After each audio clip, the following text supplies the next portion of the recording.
की, भारत माता की, भारत माता की, सत्य सनातन धर्म की, सत्य सनातन धर्म की।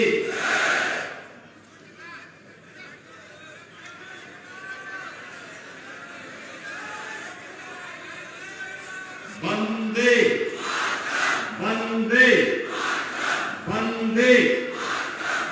भारतीय जनता पार्टी के वरिष्ठ नेता, राजस्थान के प्रभारी और गुजरात के पूर्व उप मुख्यमंत्री श्री नीलन भाई पटेल जी, जिलाध्यक्ष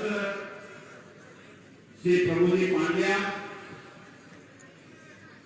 प्रदेश महामंत्री और इस संभाग के प्रभारी श्री दामोदर अग्रवाल जी, हमारे नाथ पंथ के संत योगी प्रकाशनाथ जी, रसोड़िया धाम के पूज्य संत विक्रमदास जी, माननीय सांसद श्री कनकमल जी, राज्यसभा के पूर्व सांसद महारावल हर्षवर्धन सिंह जी, श्री कृष्ण बेदी जी, गुरु प्रसाद पटेल जी, गजेंद्र सिंह जी, वेलजी भाई पाटीदार,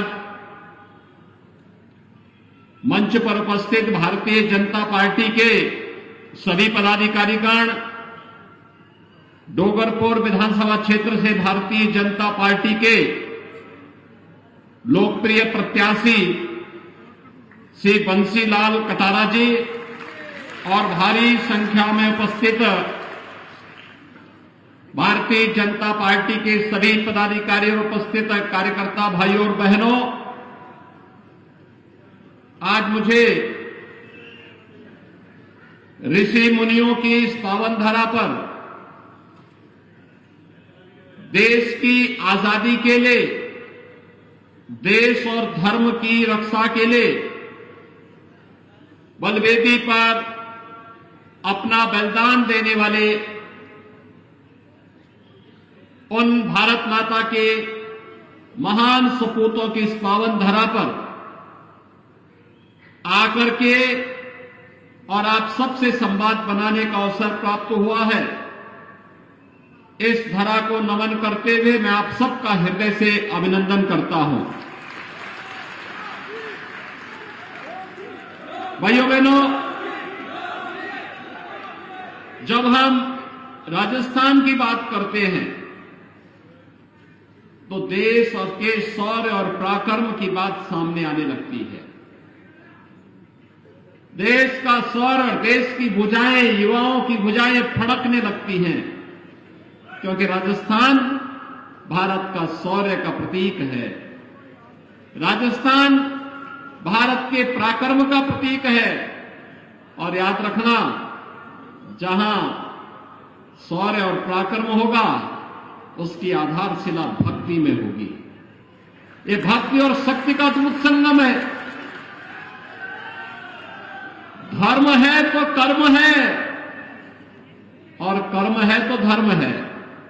दोनों जैसे एक दूसरे की पूरक हैं, ऐसे ही शक्ति और भक्ति दोनों एक दूसरे की पूरक हैं। और राजस्थान देश और दुनिया में उसका प्रतीक है, उसका सिंबल है। और भाइयों बहनों, इसलिए भक्ति और शक्ति की इस धरा को कोटि कोटि नमन करता हूं। आप सबका मैं हृदय से अभिनंदन करता हूं।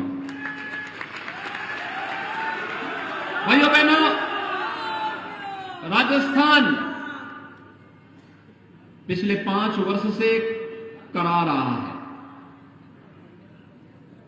5 वर्ष पहले राजस्थान डबल इंजन की सरकार के नेतृत्व में विकास की एक नई राह पर आगे बढ़ा था। विकास की बुलंदियों को छूता हुआ दिखाई दे रहा था। विकसित राज्यों की श्रेणी में आता हुआ दिखाई दे रहा था। राजस्थान जिस राजस्थान का अपना गौरवशाली इतिहास है, जिस राजस्थान ने देश की आजादी के बाद देश की लोकतंत्र को जब कभी कुचलने का प्रयास हुआ था, उस दौरान श्री भैरव सिंह शेखावत जी के नेतृत्व में बनी गैर कांग्रेसी सरकार के नेतृत्व में एक नई राह पकड़ी थी कि हम विकास भी करेंगे, पर्यटन की सुविधाओं का विकास भी करेंगे और रोजगार का सृजन भी करेंगे, अन्नदाता किसानों के चेहरे पर खुशहाली भी लाएंगे। इस दिशा में जो एक प्रयास प्रारंभ किया था, तेजी के साथ आगे बढ़ते हुए श्रीमती वसुंधरा राजे जी के नेतृत्व में, इससे पहले विकास की जिन नई ऊंचाइयों की ओर, बुनियादी सुविधाओं को आगे बढ़ाने की ओर जिस राजस्थान ने तेजी के साथ कदम बढ़ाए थे, पिछले 5 वर्ष में वह तो अवरुद्ध हुआ ही। इन 5 वर्षों में राजस्थान भ्रष्टाचार में नंबर 1 आ गया, अराजकता में नंबर 1 आ गया, गुंडागिर्दी और अपराध में नंबर 1 हो गया, महिला संबंधी अपराध में नंबर 1 हो गया। भाइयों बहनों, सबसे महंगी बिजली, सबसे महंगा डीजल और पेट्रोल और हर प्रकार की व्यवस्था का कारक राजस्थान हो गया। महंगाई के साथ साथ हमारा युवा नौकरी और रोजगार के लिए भटकता है और यहां पर सबसे ज्यादा पेपर लीक की घटनाएं राजस्थान के अंदर हो गई हैं। भाइयों बहनों, इसीलिए आज मैं आपके पास आया हूं। जब भारत बदल रहा है, प्रधानमंत्री मोदी जी के नेतृत्व में एक नए भारत का दर्शन 142 करोड़ की भारत की जनता कर रही है और जब पूरी दुनिया के अंदर भारत का सम्मान हो रहा है। आज जब प्रधानमंत्री मोदी जी दुनिया के अंदर किसी भी देश में जाते हैं, पूरा देश पलक पावड़े बिछा करके मोदी जी के स्वागत के लिए खड़ा होता हुआ दिखाई देता है। भाइयों बहनों, ये सम्मान मोदी जी के साथ साथ 142 करोड़ भारतीयों का सम्मान होता है। भारत के प्रति दुनिया का नजरिया बदला है। लोग आज भारत को अच्छी निगाहों से देखते हैं और भाइयों बहनों, जब विकास की नई ऊंचाइयों को छूता हुआ हमारा देश आज जब दुनिया की धारणा को बदल रहा है, बदलने में सफल हुआ है, हमारी सीमाएं सुरक्षित हुई हैं। याद करिए, 9 वर्ष पहले दुश्मन देश घुसपैठ करते थे, आतंकवादियों की घुसपैठ होती थी, आतंकवाद की बड़ी बड़ी घटनाएं घटित होती थी, लेकिन आज आतंकवादियों को और आतंकवाद के आकाओं को ही पता है कि अगर उन्होंने घुसपैठ की, आतंकी घटना को अंजाम दिया तो आतंकवादी तो नष्ट होगा ही होगा, उसके आकाओं के ठिकाने भी नष्ट किए जाएंगे। ये नया भारत है, ये नया भारत है। छेड़ता नहीं है, लेकिन कोई छेड़ता है तो उसको छोड़ता भी नहीं है। भाइयों बहनों, ये नया भारत है। हम लोग दुनिया के अंदर दुनिया की मानव कष्ट में पड़ी हुई मानवता को राह दिखाने का काम भी करते हैं, लेकिन अगर किसी ने आंखें दिखाने का प्रयास किया तो उसकी आंखों को हथेली पे निकालने का काम भी करते हैं। ये भारत, नया भारत समस्याओं का नाम नहीं है, ये नया भारत समाधान का नाम है। प्रधानमंत्री मोदी जी के नेतृत्व में हर समस्या का समाधान आज भारत के पास है। कांग्रेस ने आतंकवाद दिया, मोदी जी ने उसका समाधान धारा 370 को समाप्त करके दे दिया। कांग्रेस ने नक्सलवाद दिया, मोदी जी ने नक्सली ठिकानों को समाप्त करके इसकी समस्या का समाधान दे दिया। भाइयों बहनों, कांग्रेस ने अलगाववाद दिया, मोदी जी ने कनेक्टिविटी के माध्यम से इसकी समस्या का समाधान किया। सेना का, अर्धसेना का, पुलिस बलों के आधुनिकीकरण के माध्यम से जनता जन समस्याओं के समाधान का मार्ग प्रशस्त किया। भाइयों बहनों, कांग्रेस ने देश की जनता को अभाव से त्रस्त किया था। मोदी जी ने देश के अंदर इंफ्रास्ट्रक्चर का एक नया मॉडल दिया। नए भारत में आज विश्व स्तरीय वैश्विक इंफ्रास्ट्रक्चर है। Highway, railway, airport, AIIMS, IIT, IIM और one district one medical college की गेटवे अब प्रधानमंत्री मोदी जी की देन है। हर घर नल योजना प्रधानमंत्री मोदी जी की देन है। और भाइयों बहनों, गरीब कल्याण के लिए जो 55 वर्षों में नहीं हो पाया, वो मोदी जी ने मात्र 9 वर्ष में करके दिखा दिया। आप सोचिए ना, 12 करोड़ गरीबों को शौचालय मिल गए, 4 करोड़ गरीबों को आवास मिल गए, 12 करोड़ गरीबों को 6,000 रुपए हर वर्ष प्रधानमंत्री किसान सम्मान निधि का लाभ मिल रहा है। 4 करोड़ गरीबों के घर में बिजली के कनेक्शन पहुंच गए।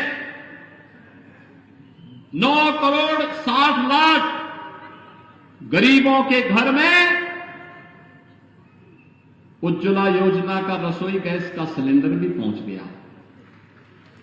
भाइयों बहनों, वनवासियों का, गिरिवासियों का, आदिवासियों का सम्मान कैसे होना है, 15 नवंबर की तिथि जनजातीय दिवस के रूप में मना करके प्रधानमंत्री मोदी जी ने जनजातीय गौरव को आगे बढ़ाने का काम किया।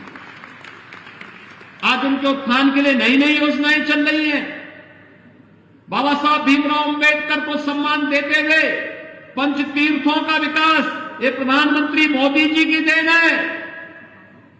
भाइयों बहनों, सरदार वल्लभ भाई पटेल, लौह पुरुष सरदार वल्लभ भाई पटेल को सम्मान देने का काम ये प्रधानमंत्री मोदी जी ने किया। दुनिया के अंदर उनकी सबसे बड़ी प्रतिमा का निर्माण प्रधानमंत्री मोदी जी ने स्थापित किया। एक तरफ नया भारत देश की सीमाओं को सुरक्षित करता है, विकास की बड़ी बड़ी परियोजनाओं को लेकर के आता है, गरीब कल्याणकारी योजनाओं को प्रभावी ढंग से आगे करता है और दूसरी ओर सुरक्षा का एक बेहतर वातावरण भी देता है। संकट में अपने लोगों का कैसे संबल प्रदान किया जाता है, ये तो आपने देखा होगा। कल के भी और आज के भी समाचार पत्रों में था कि अमेरिका में, चीन में, दुनिया के तमाम देशों में कोरोना के मामले तेजी के साथ बढ़ रहे हैं। और भाइयों बहनों, भारत में हम लोग हजारों की संख्या में एकत्र हैं। कोई कोरोना का भय नहीं, क्योंकि मोदी जी ने 2 वैक्सीन जो दे दी। ये वैक्सीन फ्री में वैक्सीन, और फ्री में वैक्सीन के पहले फ्री में टेस्ट, फ्री में उपचार और 3.5 वर्षों से फ्री में राशन की सुविधा भी तो दी है मोदी जी ने 80 करोड़ लोगों को। और याद करिए, दुनिया के अंदर कोरोना से उभर भी नहीं पा रही है। मोदी जी ने 80 करोड़ लोगों को 3.5 वर्षों से फ्री में राशन की सुविधा दी है। अगले 5 वर्ष तक फ्री में राशन मिलेगा। और इसीलिए आज मैं आपके पास आया हूं। भाइयों बहनों, कांग्रेस के समय वैक्सीन आती ही नहीं, और अगर वैज्ञानिक वैक्सीन दे ही देते तो भाइयों बहनों ये भी कांग्रेस के नेता ब्लैक कर देते। आखिर कांग्रेस ने क्या दिया? कांग्रेस के समय दंगे हुए होंगे, रामनवमी में दंगा, परशुराम जयंती में दंगा, होली में दंगा, ये सब कर्फ्यू दंगा, ये कांग्रेस की पहचान है। कांग्रेस ने 5 वर्ष के शासनकाल में क्या दिया? यहां पे आपको बजरी माफिया दे दिया होगा, खनन माफिया दे दिया होगा, वन माफिया दे दिया होगा, पशु माफिया दे दिया होगा, संगठित अपराधों में लिप्त माफिया दे दिए होंगे। और भाइयों बहनों, इन्हीं माफिया का उपचार करने के लिए हम उत्तर प्रदेश में बुलडोजर लेके आए हैं। डबल इंजन की सरकार इस माफिया का उपचार अच्छी तरह करना जानती है। और इसलिए भाइयों बहनों, एक तरफ जनता को सुरक्षा की गारंटी, और दूसरी तरफ आपकी आस्था का सम्मान। आस्था का सम्मान कैसे किया जाता है? कांग्रेस ने अपने सरकार के समय कहा था राम और कृष्ण हुए ही नहीं। आप याद करिए, हमारे यहां राजस्थान में जब हम आपस में मिलते हैं तो दो ही संबोधन होता है, जय जोहार का और राम राम सा का।